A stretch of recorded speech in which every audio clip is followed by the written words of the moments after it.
Continuamos con el problema número 4, un problema de equilibrio químico, principio de Le Chatelier. Me está diciendo cuándo este equilibrio se va a desplazar hacia una mayor producción del gas formado. Primero tengo que identificar que el gas formado es el hidrógeno.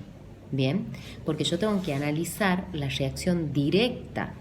Bien, entonces mayor producción significa mayor cantidad o rendimiento que tenga de ese producto. Quiere decir que yo tengo que analizar esa mayor producción de hidrógeno, que el equilibrio ante la modificación o perturbación que tenga se desplaza hacia la derecha, porque hacia la derecha es el sentido en el cual se va a aumentar la producción de hidrógeno. Si yo digo aumento la presión del sistema, cuando se aumenta la presión del sistema, un equilibrio se va a desplazar hacia donde hay menor número de moles gaseosos. Cuando yo analizo, tengo 2 del lado de los reactivos y 2 del lado de los productos. Bien, entonces cuando el número de moles de producto y el número de moles gaseosos de los reactivos sean iguales, o sea que el delta de N sea igual a 0 y haya un cambio de presión, ya sea un aumento o una disminución, el sistema no se va a desplazar hacia ningún lado, va a permanecer invariable, imperturbado, no se desplaza en ningún sentido. Si yo aumento la concentración de agua, si aumento la concentración de ese reactivo, se va a desplazar hacia la derecha. Si yo aumento la temperatura, al leer a la par de la reacción me dice delta de H mayor que 0, o sea positivo.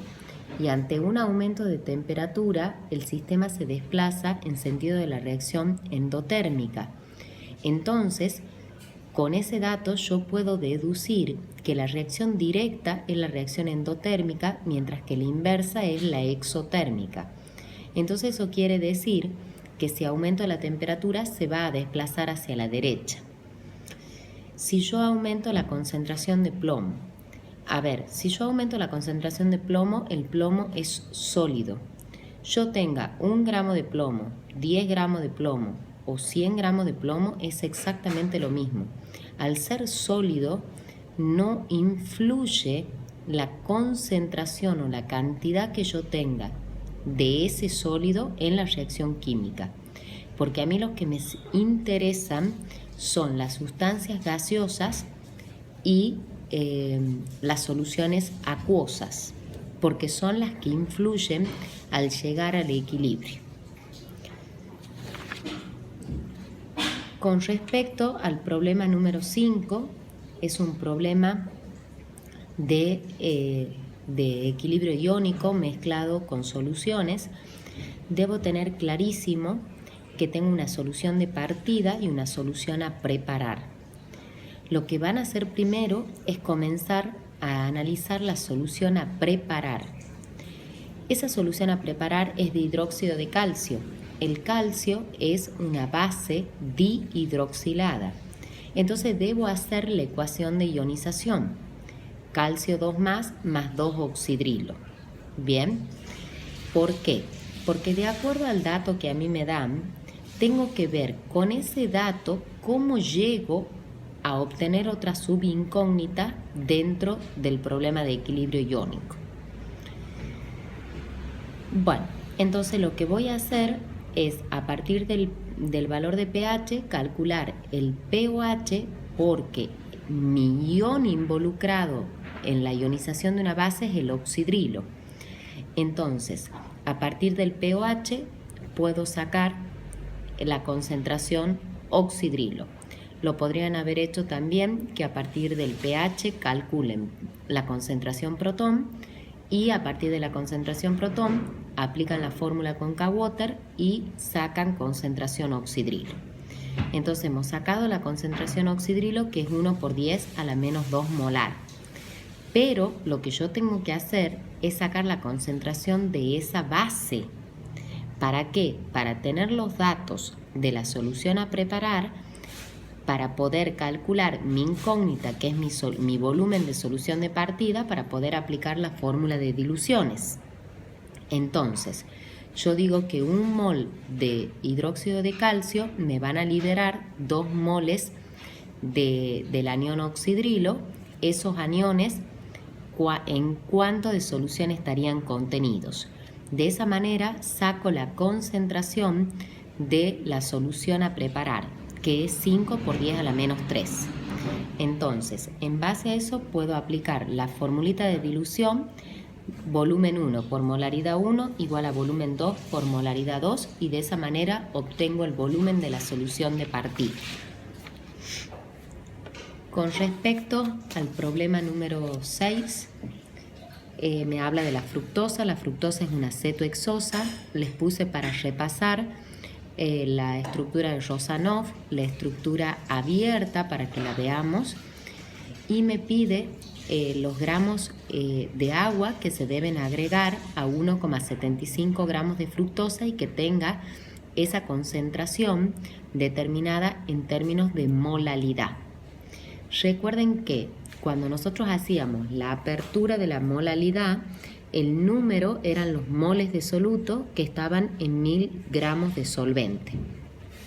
Entonces, lo que yo debo hacer es, digamos, calcular a cuántos moles corresponden esos 1,75 gramos de fructosa.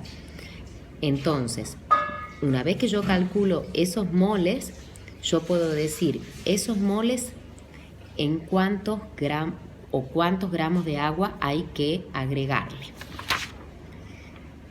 Respecto al problema número 7, otro de soluciones y de equilibrio iónico bastante complicadito, volvemos a tener la solución de partida y la solución a preparar. Van a acomodar los datos. Lo que tienen que hacer, digamos, porque acá se mezcla diluciones, tengo, para poder calcular el pH y la concentración oxidrilo de mi solución a preparar, primero tengo que saber la concentración, bien, de esa solución que se ha preparado. Para eso tienen que acomodar bien los datos de la solución de partida y de la solución a preparar. ¿Qué voy a aplicar? Obviamente es una dilución, porque tengo un volumen de 0,25 y un volumen final de 400 mililitros. O sea que se ha agregado agua. Quiere decir, pero lo tengo que hacer, tengo que, a partir de los datos del 87% con esa densidad, tengo que calcular la molaridad. Entonces, lo primero que hacemos es calcular la molaridad de la solución de partida. Abriendo la concentración porcentual, 87 gramos de ácido en 100 gramos de solución. Bien, a su vez, por la densidad voy a sacar la masa de solución, bien, que están contenidos en esos 0,25 mililitros de volumen de esa solución de partida. Eso a mí me va a permitir calcular los gramos de ácido sulfúrico. Bien, y con esos gramos voy a hacer la conversión estequiométrica para sacar los moles de ácido sulfúrico. Esos moles de ácido sulfúrico, que son 3,99 por 10 a la menos 3, están en el volumen de los 0,25 mililitros. En 1000 mililitros X, porque lo que quiero calcular es la molaridad. O sea, que la molaridad de la solución de partida es 15,97. El volumen 0,25, el volumen 2, 400 mililitros, entonces ahí puedo calcular mi incógnita, que es la molaridad de la solución 2. Bien, aplicando la fórmula de dilución. Calculo la molaridad 2 o de la molaridad de la solución a preparar y recién entro en el problema de equilibrio iónico. El ácido sulfúrico es un ácido diprótico. Significa que libera 2 protones en solución acuosa, formándome los 2 protones más el anión sulfato. Entonces, yo tengo que llegar a la fórmula de pH. pH es menos logaritmo de la concentración protón. ¿Qué es lo que tengo? La concentración de la solución de ácido sulfúrico. 1 mol de ácido sulfúrico liberan 2 moles protones. Esa concentración, X moles protones. Eso está en términos de molaridad. Cuando le saco el menos logaritmo, obtengo el valor de pH y después tengo la concentración protón, puedo sacar, mediante la fórmula con K-Water, puedo sacar la concentración oxidrilo.